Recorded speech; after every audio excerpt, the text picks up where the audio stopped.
आणि आयुर्वेद याबद्दल चर्चा करणार आहोत. मानसिक आजार एक खूप मोठं आपल्यावर आलेलं संकट म्हणायला हरकत नाही. भारतामध्ये एक 10% लोकांना मानसिक आजार डिटेक्ट झालेला आहे. पूर्ण जगात 13% लोक ह्या आजाराने ग्रस्त आहेत, असा जागतिक आरोग्य केंद्राचा अहवाल आहे. मानसिक आजारांवर विचार करणं किंवा मनावर इतका विचार करणं का गरजेचं आहे? कारण का तुम्हाला लक्षात येईल की आपण कुठचाही निर्णय जेव्हा घेतो तर पहिलं मनामध्ये त्याचा विचार करतो आणि मग कुठचाही निर्णय घेतला जातो. मन जर योग्य असेल तरच तो निर्णय बरोबर होईल. मनाचा आजार असेल तर तो निर्णय चुकीचा ठरू शकेल. म्हणजेच आपल्या जगामधला सक्सेस आणि फेलियर ह्याचा डिपेंडन्सी ही मनावर आहे. आपण जग समजून घेण्यासाठी मन हे कमकुवत असून चालणार नाही. जे पण जग समजतो त्या मनाच्या विचारांनी आपल्याला किंवा मनाच्या स्थितीमुळे आपण जगाचा उहापोह किंवा जगाची समज आपल्याला मनामुळे येत असते. आयुर्वेदाने आपल्याला जे सांगितलेलं आहे की मनाची व्याख्या मननात मनहा असं ज्याच्यामध्ये विचार होतो, उहापोह होतो, हे मनामध्ये सांगितलेलं आहे. मुख्यतः आयुर्वेदाचं जी व्याख्या सांगितलेली आहे किंवा आयुर्वेदाचा उद्देश सांगितलेला आहे, प्रयोजन सांगितलेलं आहे, ते स्वस्थस्य स्वास्थ्य रक्षणं आतुरस्य विकार परिमोक्षः असं सांगितलेलं आहे. तर पहिला उद्देश आहे स्वास्थ्य रक्षण, म्हणजे व्याधी होऊ न देणं हे आयुर्वेदाचं कर्तव्य आहे. आणि सगळे आपण नियम फॉलो केले, सगळे नियम आपण पाळले, तरीही व्याधी झाला तर आपण त्याचं चिकित्सा घ्यावी असं आयुर्वेद सांगतं.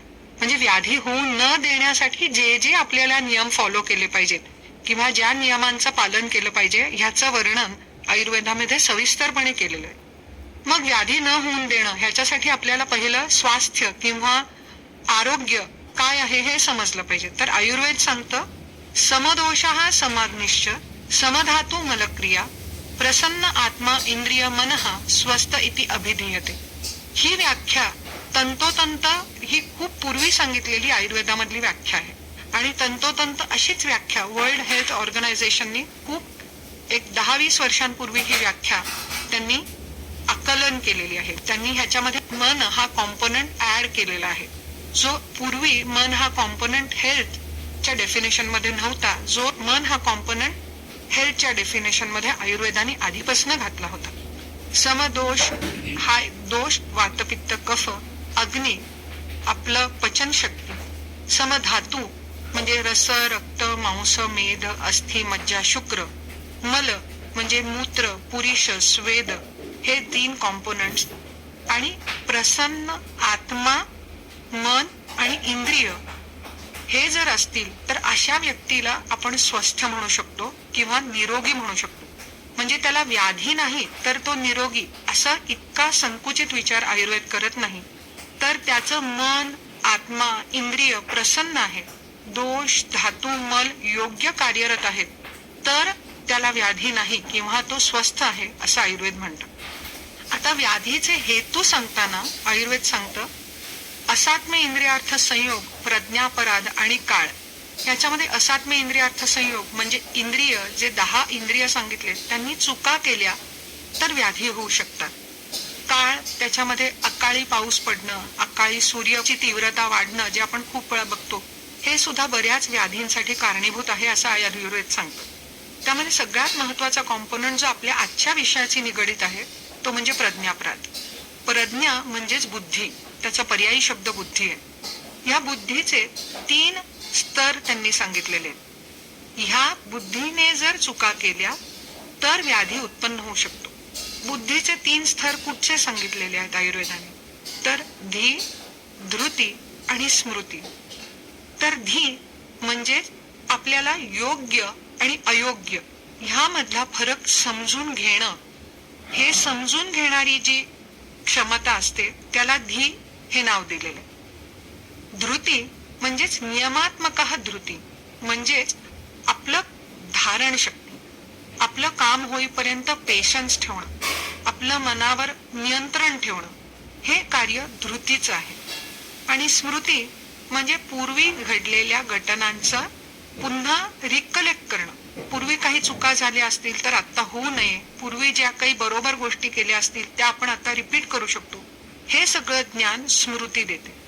म्हणजेच आपण बघितलं, व्याधी होण्यासाठी प्रज्ञापराध हा महत्वाचा मुद्दा आहे किंवा महत्वाचा हेतू आहे.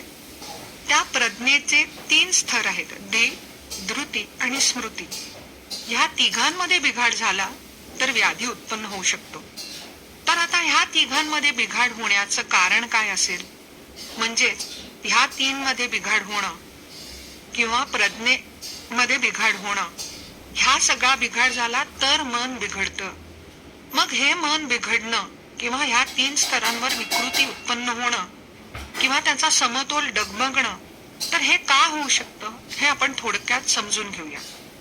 तर सातत्याने चुकीचा आहार करणं, सातत्याने चुकीचा विहार करणं, या सगळ्यामुळे जसं शरीराची शक्ती कमी होते तशीच मनाची सुद्धा शक्ती कमी होऊ शकते. कारण का मनाचं पोषण सुद्धा आहारातनच होत असतं, आपल्या विचारातनं मनाचं पोषण होत असतं. उदाहरणच द्यायचं म्हटलं तर व्यायाम सातत्याने करणारा माणूस हा जास्त कष्ट घेऊ शकतो, जास्त वजनाच्या गोष्टी उचलू शकतो, त्याची प्रतिकार क्षमता चांगली असते. पण व्यायाम जो नियमित करत नाही त्याची प्रतिकार क्षमता कमी असते, तो जास्त कष्ट घेऊ शकत नाही. तर ह्याचं कारण काय आहे? कारण का व्यायाम करून त्यांनी शरीराला कसलेलं असतं. तसंच मनाचं आहे. अयोग्य आहाराने मनाची शक्ती कमी झालेली असते. त्याचबरोबर मनाचा व्यायाम काय असू शकतो? तर मनाला वेळोवेळी वळण देणं, मनाला वेळोवेळी कंट्रोल करणं, त्याचं नियंत्रण करणं. राग आला की तो अतिरेकी राग होऊन देणं, त्याचा उद्रेक होऊन देणं, ह्या सगळ्या चुकीच्या संकल्पना आजकाल नवीन पिढीमध्ये यायला लागलेल्या आहेत. मुलं हट्टीच आहेत, तर त्यांनी हट्टीपणा केला तर आम्ही काय करू असा पालकांचा जो प्रश्न असतो, तर मुख्य मुलांना शिकवणं हे गरजेचं आहे की मनावर नियंत्रण करणं. राग आला, आपल्याला एखादी गोष्ट हवी असली तर मनाला नियंत्रित करून त्याचा संतुलन न बिघडून देणं हे महत्वाचं आहे. सातत्याने जर मनावर कंट्रोल केला नाही किंवा मनाचं नियंत्रणाची सवय मुलांना किंवा सगळ्यांनाच लागली नसेल तर मनाची ताकद कमकुवत होऊ शकते. दुःख झालं तर अतिरेकी दुःख करणं, क्रोध आला तर अतिरेकी क्रोध करणं, आनंद झाला तर अतिरेकी आनंद होणं, ह्या सगळ्यामध्ये अनियंत्रण मनाचं हे लक्षात येतं. आणि असं अनियंत्रित मन हे लवकर आजाराला सामोरं जाऊ शकतं. हे सगळे मानसिक आजारांचे हेतू होऊ शकतात. आपण आत्ताच बघितलं की आहार योग्य असणं, मनाचं नियंत्रण करणं हे मानसिक आजारासाठी कारणीभूत आहेत.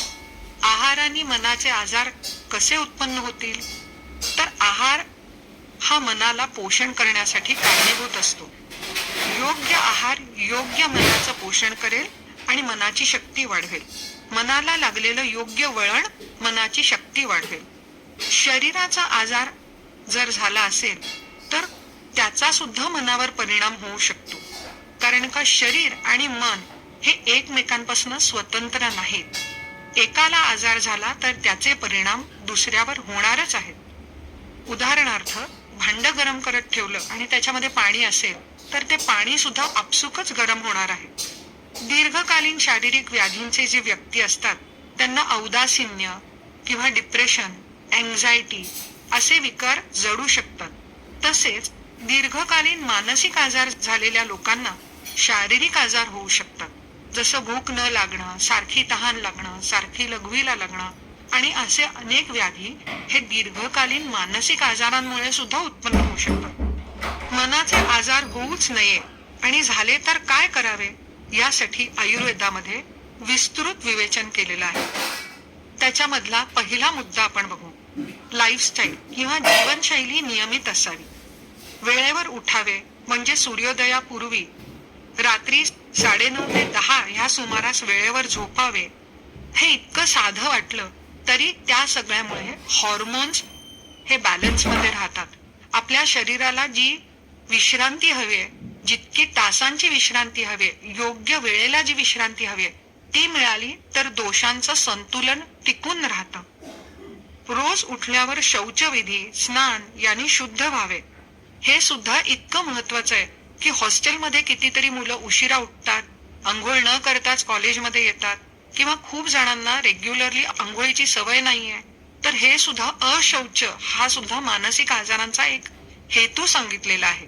किंवा मानसिक आजार झाला असेल तरी त्याच्यामध्ये अशुचिता किंवा अंघोळ करण्याची इच्छा न होणं हे सुद्धा एक लक्षण असू शकतं. जेवणाच्या वेळा नियमित ठेवणं, 2 वेळेस सकस ताजं अन्न जेवणं, संध्याकाळी 7 ते 7:30च्या आत जेवणं, वेळेवर झोपणं, झोपण्यामध्ये आणि जेवण्यामध्ये 2 ते 2.5 तासांचं अंतर असणं, हे सगळं अतिशय महत्वाचं आहे. जेवणाच्या वेळा नियमित असण्याचं कारण आपलं अन्न जे योग्य पचवलं जाण्यासाठी जे काही स्राव निर्माण होतात, त्या स्रावांना एक ठराविक वेळ जर नियमित आपली जेवणाची असेल तर त्या स्रावांची निर्मिती उत्तम होऊ शकते, वेळेवर होऊ शकते. त्यामुळे जेवणाचे नियम फॉलो करणं किंवा ते पाळणं हे खूप गरजेचं आहे. रात्रीच्या जेवणानंतर 2 तासांनी झोपलं तर झोप शांत लागू शकते, अपचन होत नाही. ज्यांना नियमित अस्वस्थ झोपेचा त्रास आहे त्यांनी झोपण्यापूर्वी दोन्ही पायांच्या तळव्यांना साजूक तूप किंवा खोबऱ्याचं तेल 5 मिनिटं प्रत्येक तळव्यास लावावे. नंतर कोमट फडक्याने पाय पुसून घ्यावे व झोपावे. ह्याबद्दल विस्तृत आपण शेवटी पाहूया. काय छोट्या छोटे उपचार आपण करू शकतो जेणेकरून मानसिक आजार किंवा त्याची काही लक्षणं आपण नियंत्रित करू शकतो. आयुर्वेदाने धारणीय आणि अधारणीय असे वेग वर्णन केलेले आहेत. अधारणीय वेग जसं परसाकडे जायची वेळ झाली की वेळेत त्यांचं विसर्जन करणं, मूत्र विसर्जन योग्य करणं, भूक लागली की वेळेवर जेवणं, झोप आली की वेळेवर झोपणं, हे असे 13 वेग आयुर्वेदाने सांगितलेले आहेत की जे उत्पन्न झाले की त्यांचं विसर्जन करून टाकावं. पण काही वेग आयुर्वेदाने सांगितलेत की ज्यांचं धारण करावं, की ते शरीरात उत्पन्न झाले की त्यांना नियंत्रण करावं. असे 10 वेग आयुर्वेदाने अष्टांग हृदयमध्ये सांगितलेले आहेत. त्यांनाच दशविध पापकर्म असं सुद्धा म्हटलेलं आहे.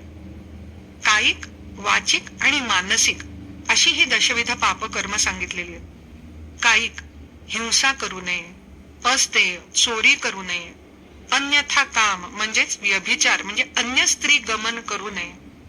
वाचिक 4 वेग सांगितलेले आहेत. पैशून्य म्हणजे चहाडी करू नये, परुष वचन म्हणजे अप्रिय, कटू अशी भाषा बोलू नये, अनृत म्हणजे खोटं बोलू नये, सभिन्न लाभ म्हणजे असंबद्ध वार्तालाप करू नये. मानसिक वेग जे सांगितलेले आहेत, व्यापद म्हणजे दुसऱ्यांचा नाश करणारी बुद्धी असू नये, अभिद्या म्हणजे मत्सर करू नये, दृग विपर्यय म्हणजे नास्तिक विचार करू नये. आपण जर विचार केला तर ही दशविध पापकर्म ज्यांना आयुर्वेदाने वर्णन केलेलं आहे की हे विचार आले मनात की त्याचं नियंत्रण करावं. म्हणजे कोणाला हिंसा करायची इच्छा झाली, चोरी करायची इच्छा झाली तर ह्या सगळ्याला नियंत्रण करावं, ही कामं करू नये. कोणाची चहाडी करायची इच्छा झाली तर ती करू नये. कोणाला परुष वचन अप्रिय, कडू असं बोलायची इच्छा झाली तर ते करू नये. खोटं बोलू नये, असंबद्ध वार्तालाप करू नये, मत्सर इतरांचा करू नये. तर आपण जर बघितलं तर समाजामध्ये काही प्रमाणात तरी खूप जण खोटं बोलत असतात, अप्रिय, कटू बोलत असतात. तर ह्या सगळ्यांचा इतरांना कटू बोलल्यामुळे त्यांच्यावर परिणाम होतोच, पण त्याचा आपल्या मनावर सुद्धा परिणाम होतो. या दशविध पापकर्मांचा आपल्या मनावर परिणाम कसा होतो तर मनामध्ये जे रज आणि तम दोष आहेत त्यांचं वर्धन होतं. हे रज आणि तम दोष वाढले तर मनाची शक्ती कमी होऊन मनाच्या विकारांसाठी पार्श्वभूमी क्रिएट होते. सद्य परिस्थितीमध्ये दशविध पापकर्मांपैकी अनेक वेळा अनेक पापकर्म आपण केलेली पाहतो. या सगळ्याचा नकळतपणे आपल्यावर परिणाम होत असतो. त्याचा नकळतपणे आपल्या शरीरावर, मनावर त्रास होत असतो. मानसिक विकार होण्यासाठी हेच एकमेव कारण आहे असं नाही, अनेक कारण आहेत. त्याच्यापैकी हे एक महत्वाचं कारण आहे. शरीरामध्ये जसे 3 दोष आहेत, वात, पित्त, कफ, तसंच मनामध्ये रज आणि तम हे दोष आहेत आणि सत्व हा गुण आहे.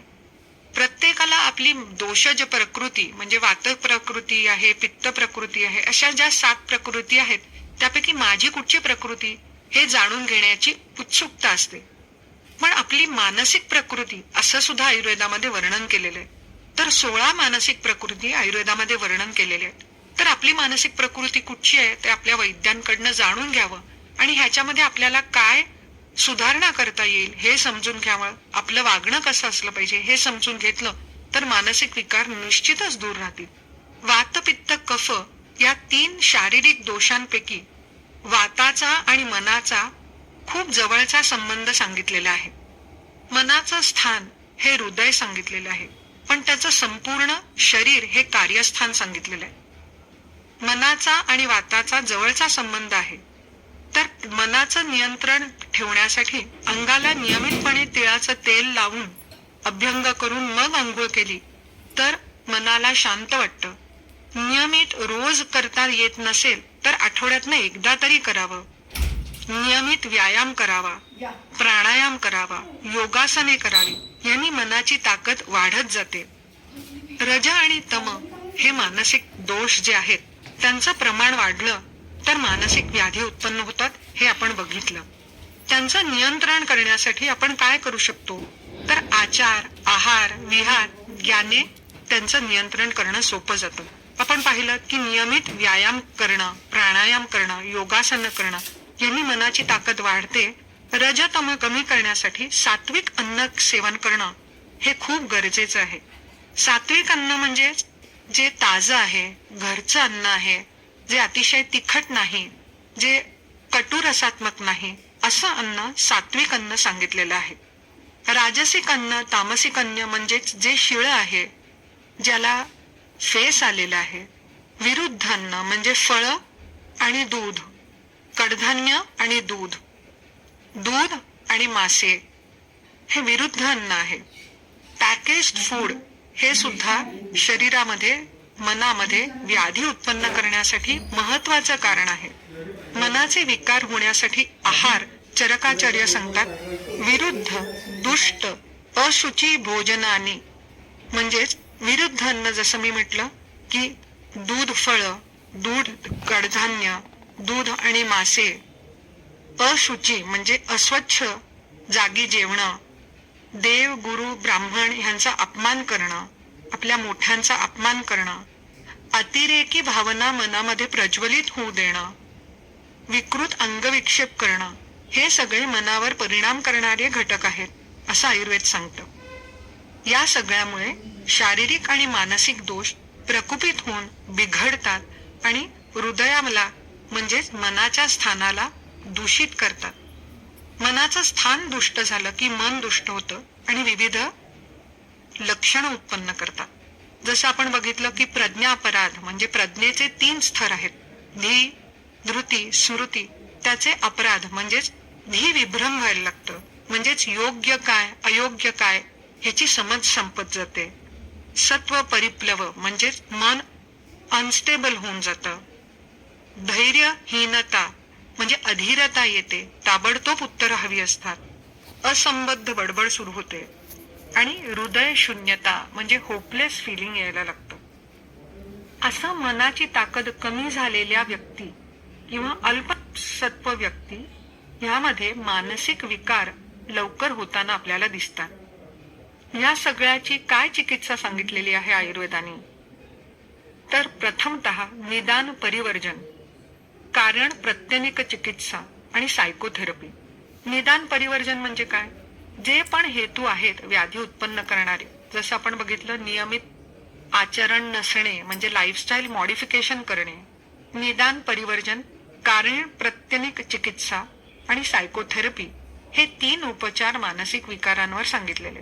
निदान परिवर्जन म्हणजे काय तर ज्या ज्या कारणांमुळे मानसिक विकार झाले ती कारणं टाळणे. आपण मानसिक विकार होण्याची कारणं काय बघितली, अयोग्य आहार, अयोग्य विहार म्हणजे वेळेवर उठणे, वेळेवर झोपणे हे न करणे, हे हेतू आहेत. तर असे अनेक हेतू आहेत जे तुम्ही तुमच्या वैद्यांना संपर्क साधलात तर ते कुठचे हेतू होते व्याधी उत्पन्न होणारे हे तुम्हाला सांगू शकते आणि ते हेतू टाळण्यासाठी तुम्हाला उपदेश करतील.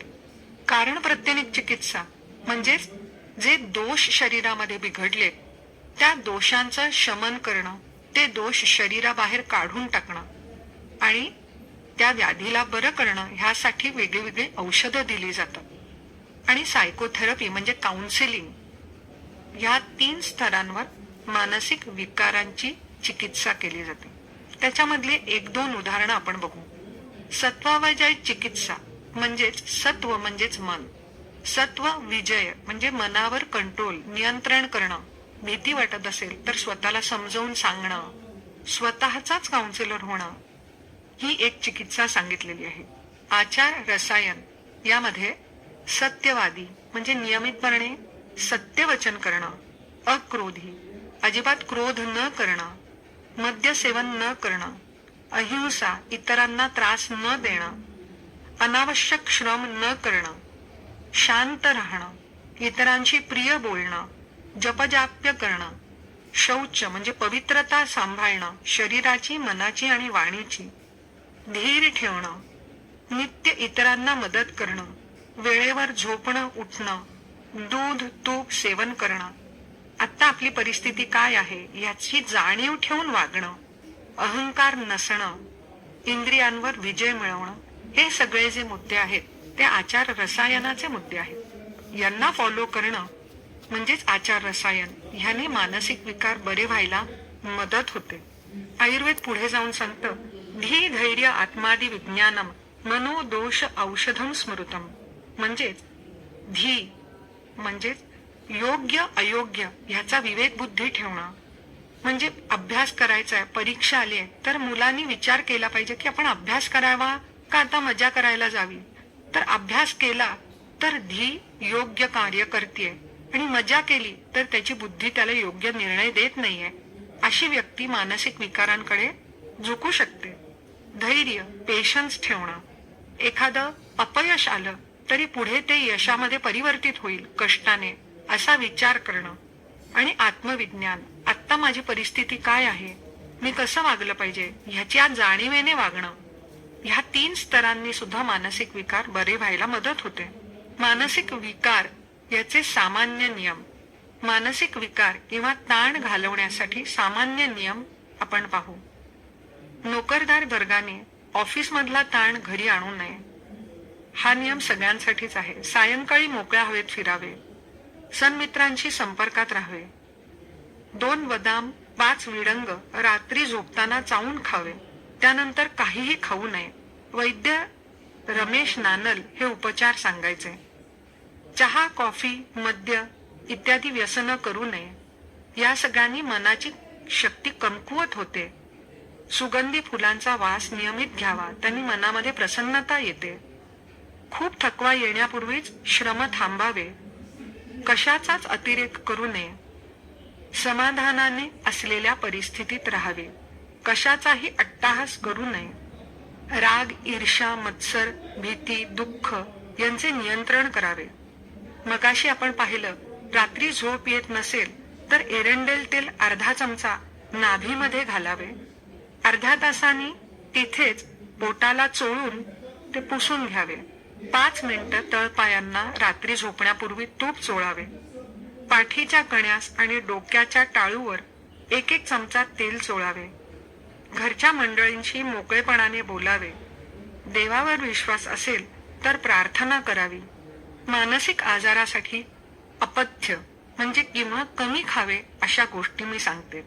रताळी, अळकडू, नवलकोल, बटाटा, साबुदाणा, काकवी, चणे, वातुळ पदार्थ. विरुद्धान्न जसं फळ दूध, दूध मासे, कडधान्य दूध. पर्युषित अन्न म्हणजेच शिळं अन्न, उष्ट अन्न खाऊ नये. आजकाल आपण बघतो की एकमेकांचं उष्ट खाणं ही एक प्रथा झालेली आहे. मित्रमैत्रिणी एकमेकांचं आईस्क्रीम उष्ट खातात, तर हे करू नये, त्यांनी बुद्धी भ्रष्ट होऊ शकते. मानसिक आजारामध्ये कुठचे अन्न आपल्यासाठी हितकर आहे?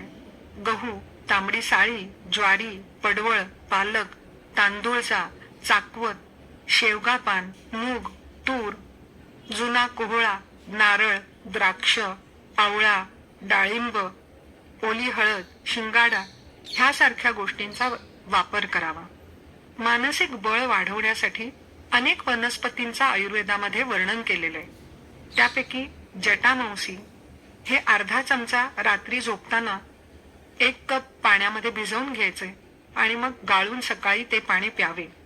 कोहळा किंवा कुष्मांड, जे आयुर्वेदामध्ये कुष्मांड म्हणतात, त्याचा पेठा बनवतात किंवा त्याची मिठाई ही मनाचं बळ वाढवण्यासाठी उपयुक्त आहे.